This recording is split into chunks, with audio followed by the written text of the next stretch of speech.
Buenos días. El día de hoy vamos a presentarles una línea del tiempo sobre invenciones de ingenieros que han sido aportadas a la sociedad y estas han mejorado nuestra calidad de vida y además estas invenciones han sido mayormente por mexicanos. Las últimas dos que vamos a presentar no son por mexicanos, pero las primeras sí.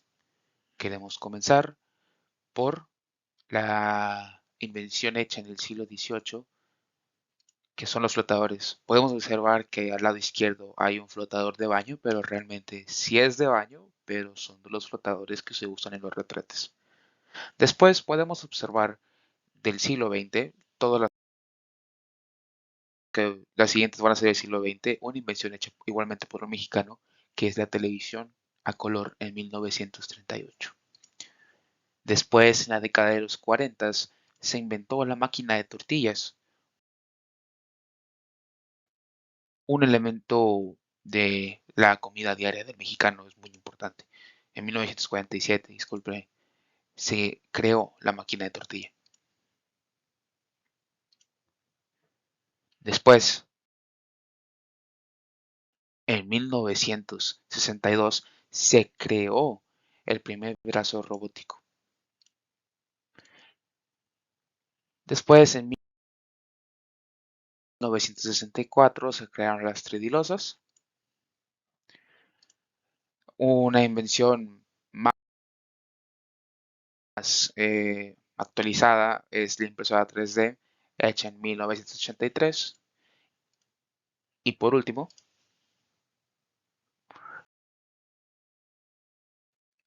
el teléfono inteligente o smartphone.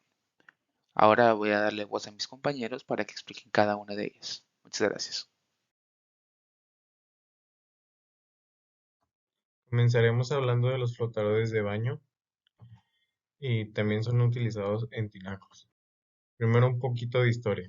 A finales del siglo XVII no existía un método efectivo, práctico y automático para hacer que dejara de fluir el agua hacia una fuente, y tomando en cuenta que en la Ciudad de México había un exceso de agua, toda la que no se contenía en recipientes se desperdiciaba.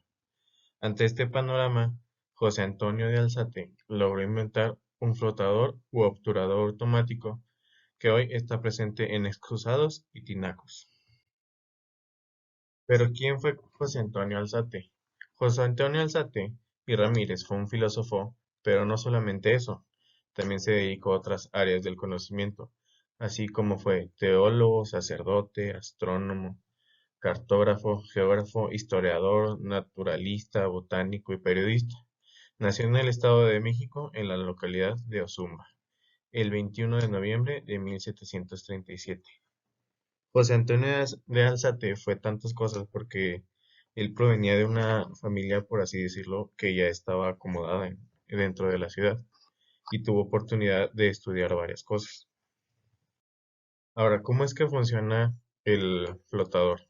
El funcionamiento del flotante para tanque de agua es muy simple. El agua fluye del ramal principal de abastecimiento para llenar los tanques. Estos se llenan a través de la válvula de llenado sin fin, de la cual se sujeta el flotante para el tanque de agua. El flotante cuelga desde la válvula esperando a que el nivel del agua suba para que éste comience a flotar sobre ella. Una vez que comienza a subir, la válvula colocada en el otro extremo comienza a cerrarse sobre el tubo de la válvula de llenado, y cuando alcance el nivel indicado, la válvula se cierra. El flotante para tanque de agua permanece cerrando la válvula hasta que el nivel del tanque comienza a disminuir.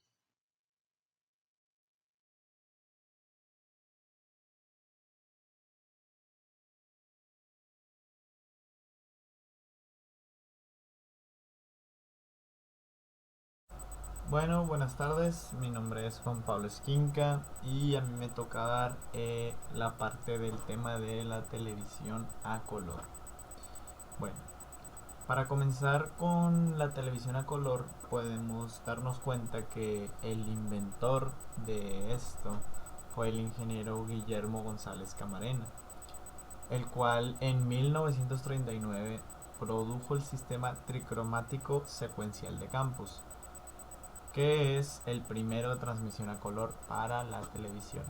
Asimismo, hoy 17 de febrero se conmemora el Día del Inventor Mexicano en memoria del ingeniero Guillermo Camarena. Nos menciona en la presentación que él patentó en 1940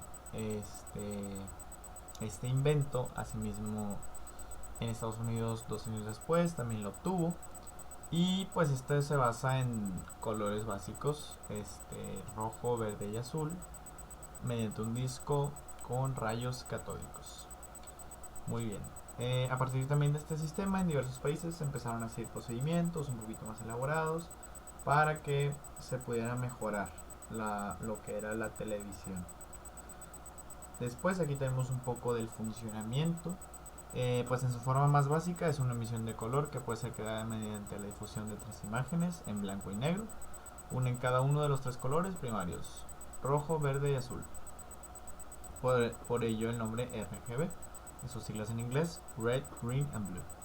Y cuando aparecen estas juntas o en sucesión rápida, pues estas imágenes se combinan para producir una imagen a todo color que es vista por el televidente. Y pues uno de los grandes retos que tenían era pues la introducción del color en la transmisión de televisión. Entonces eso potenció mucho los diferentes programas que había, las películas, etcétera.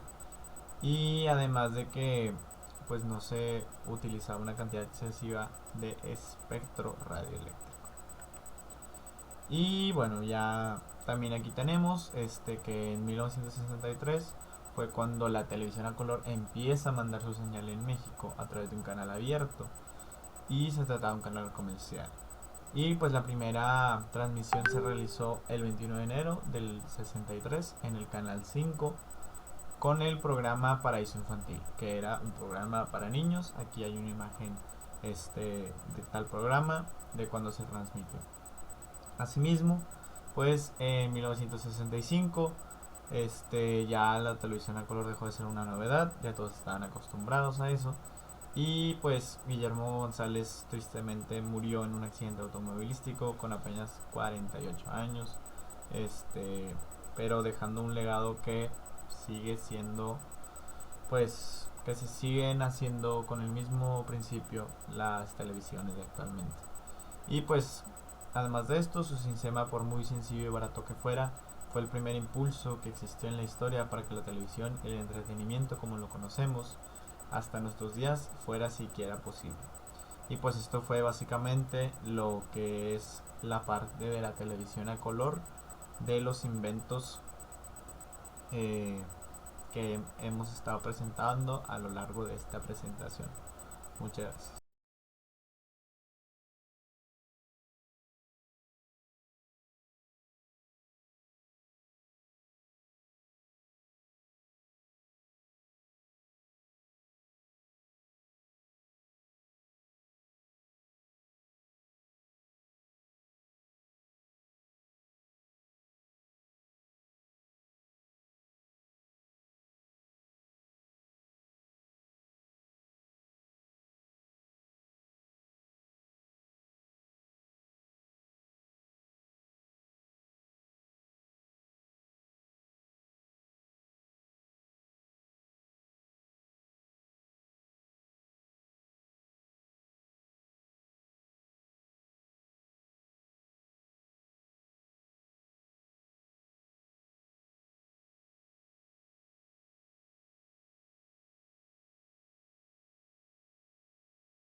troquelado, cocción, eh, y qué más era, y el aplastarlo antes de que el troquelado.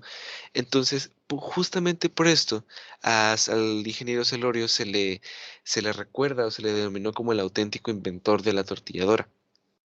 Y aquí me gustaría dar como que ese pequeño consejo o ese pequeño como la idea detrás de todo esto, que es el porqué de la ingeniería.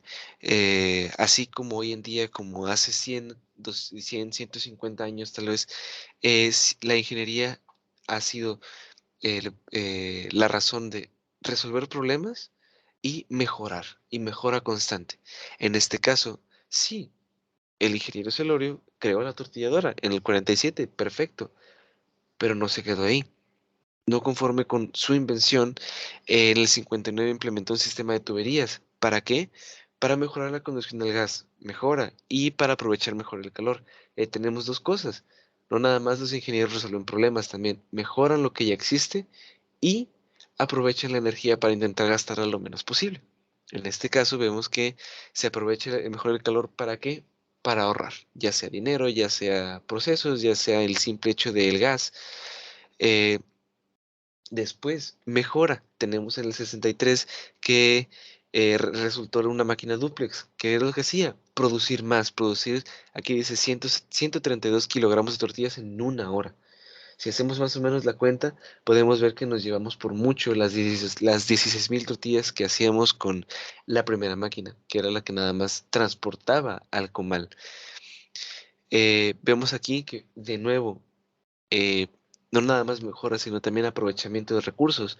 12 años después del 63, estamos hablando, me parece que en el 75, Celorio desarrolla las primeras máquinas de bajo consumo. Entonces, ya sí, ¿qué pasa? Podemos tener en lugar de una que consuma mucho, dos que haga el doble trabajo y consuma exactamente igual que la primera.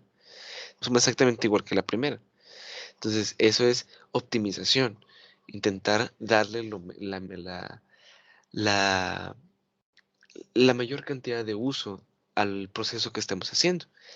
Y si nos damos cuenta aquí, pues al final todo es mejora y progresión con respecto al tiempo. ¿Para qué? Para cubrir los problemas que vayan saliendo, porque estoy casi seguro que las máquinas que tenemos ahorita en las tortillerías modernas no son las mismas que teníamos en el 63, en el 75, ni mucho menos en el 47. ¿Por qué? Porque aumentó la demanda, o tiene que aumentar tal vez la rapidez con la que se hace, disminuir los costos de producción, etc, etc, etc. Entonces, si podemos rescatar algo de este pequeño inciso, este pequeño como periodo de tiempo en esta línea temporal, sería eh, esa como explicación, o más bien ver un poco en un caso real lo que es la ingeniería. Muchas gracias. Ahora, ¿qué es lo que vamos a observar? Vamos a conocer un poco sobre la historia de los brazos robóticos y cuál fue su primera invención. Se puede decir que patentada, porque antes hubo creaciones hechas por algunos ingenieros o científicos del siglo XV, del siglo XVIII, de la era moderna. Entonces, la información que se va a presentar en la presentación realmente no es esta, sino que es la primera invención patentada. Pero yo les voy a platicar un poco más sobre esto.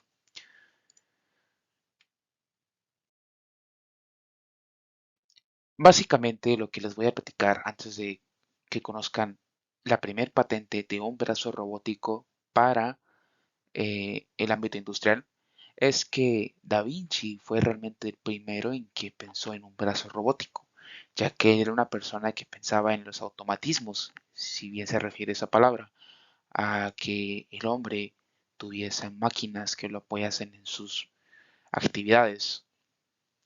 Eh, no solo fue Da Vinci, que esto fue en el siglo XV, sino que en el siglo XVIII Vaucanson retomó esta idea y con los planos de Da Vinci, que si queremos ver esos planos son miles de hojas que hablan sobre otros automatismos, sobre más ingeniería y ciencia.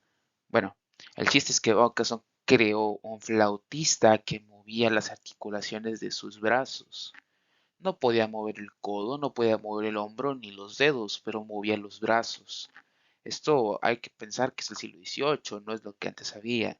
Si nosotros vemos las televisiones de los años 50 del siglo pasado, se utilizaban por tubos, no era electrónica como hoy en día pensamos que podría ser un robot o como hemos visto las máscaras que se mueven solas, realmente no era así antes esto.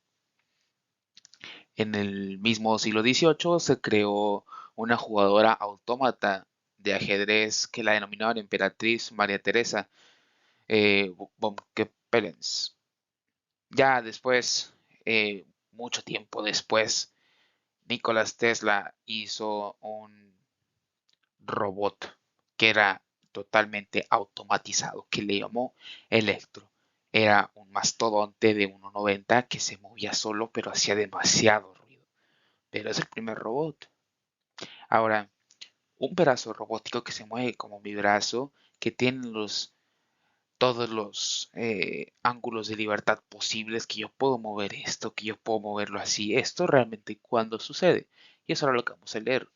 El primer brazo robótico fue hecho en 1962 por George Devol y lanzado al mercado por Joseph Engelberg, nombrado Unimate 1. En 1961, Devol ganó el premio al primer robot de compañía por la patente creada. Con esta invención crearon Unimation, que son las siglas de Automatization Universal, en inglés, que es automatización universal. El primer brazo industrial fue instalado en la planta de General Motors en Thurston, Nueva Jersey, para asistir a una máquina de fundición a presión caliente. Si bien el primer robot se inventó como una máquina para el movimiento de materiales, Engelberg y Devol reconocieron el valor del dispositivo en otros campos. La industria automotriz sigue siendo el mercado más grande para la automatización robótica, pero otras fábricas, incluidas el ensamblaje de productos electrónicos, ciencias de la vida y plásticos, implementaron rápidamente robots como parte de un impulso hacia la automatización. Engelberg estuvo interesado en otras opciones donde los robots fuesen útiles para la sociedad. Por ejemplo, estaba interesado en cómo se puede aprovechar en la robótica o en la mecatrónica en esos momentos, pero antes no existía la mecatrónica en sí. En las industrias de servicios y atención médica, en la biomédica como ahora. Unimate sigue siendo una de las contribuciones más significativas de los últimos 100 años, no solo a la fabricación, sino también a la civilización. Ha dejado un legado vivo en la industria a la que dio luz. El campo de la robótica continúa expandiéndose más allá de la fabricación a prácticamente todas las facetas de la vida humana y el servicio. Es decir, en un principio se pensaba para la industria. ¿En qué lo podemos pensar? Pero una fábrica, no sé, de latas, de cerveza, de refresco, de empaquetado, de enlatado, de todo lo que es automático, en la automatización, realmente en los carros directamente, todo esto pues se tiene pensado para esto, pero ahora, hoy en día, hasta por diversión se hacen brazos robóticos. Hace algunas clases, algunos semestres pasados hice un brazo robótico mecanizado, no con electrónica, mecanizado, con puros motorreductores que se mueven por pura electricidad. Se hacen por diversión ahora y ahora se utilizan en la biomédica, que es para dar prótesis a las personas que no cuentan con una extremidad.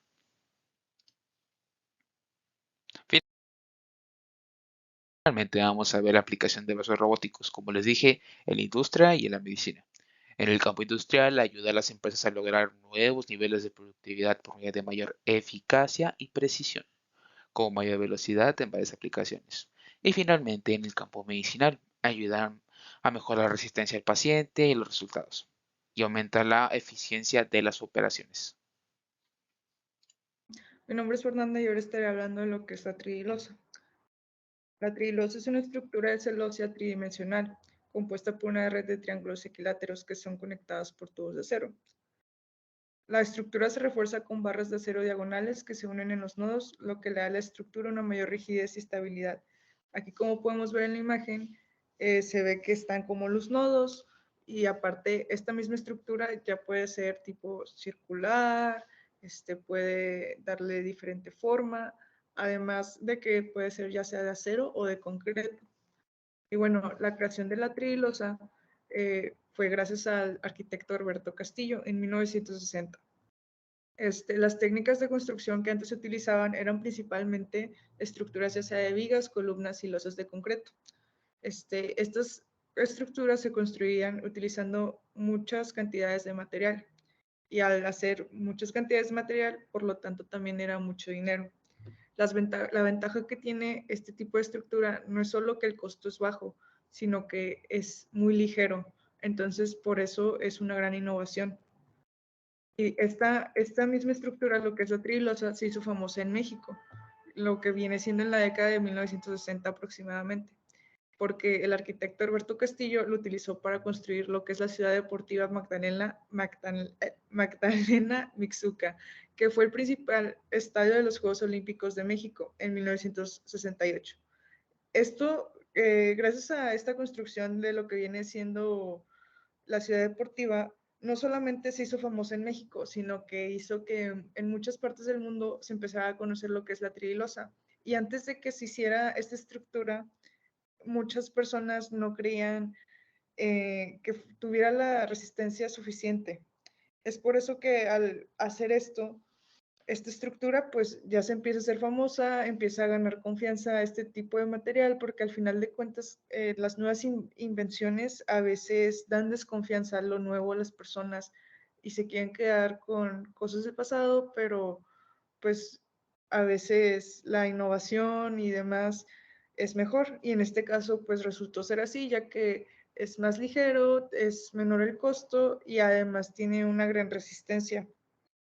Y bueno, aparte es considerada una de las innovaciones más importantes de lo que es la historia de la arquitectura e ingeniería mexicana, ya que no solo ha sido utilizada en proyectos de construcción, también ha sido reconocida como obra de arte y diseño, y además se ha exhibido en museos y galerías pues de todas partes del mundo. Entonces, básicamente eso es lo que es la trilosa y un poco de su historia. Impresora 3D, creada en 1983. Este invento nos puede parecer que es de este siglo, pero realmente ya conocíamos eso. ¿Dónde hemos aplicado la impresora 3D? Pues hace algunos 2 años, año y medio, se utilizaba en el comienzo de la pandemia para crear las mascaretas que finalmente se dieron cuenta que no eran útiles en el sentido en el que se pensaba. También se hace para crear llaveros, ya ven que la facultad vende los llaveros creados en impresoras 3D, juguetes, realmente hasta partes de prótesis, ahorita que estábamos hablando de los brazos robóticos, entonces vamos a indagar un poco más sobre la creación de las impresoras 3D.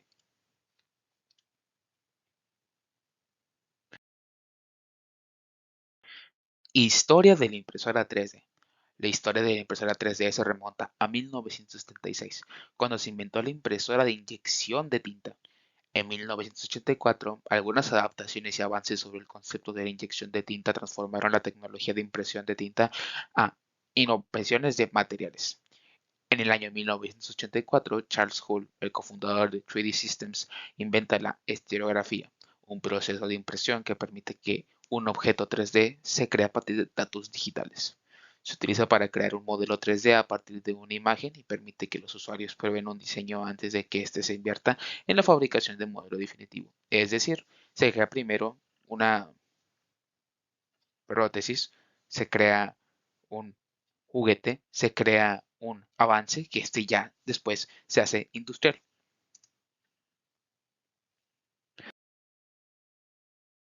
¿Cómo funciona la impresora 3D?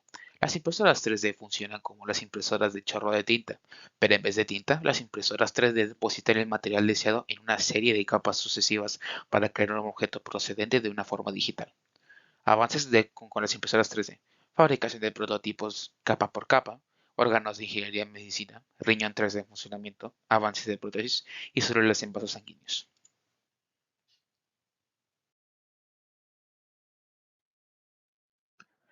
Finalmente, vamos a concluir nuestra presentación con los teléfonos inteligentes.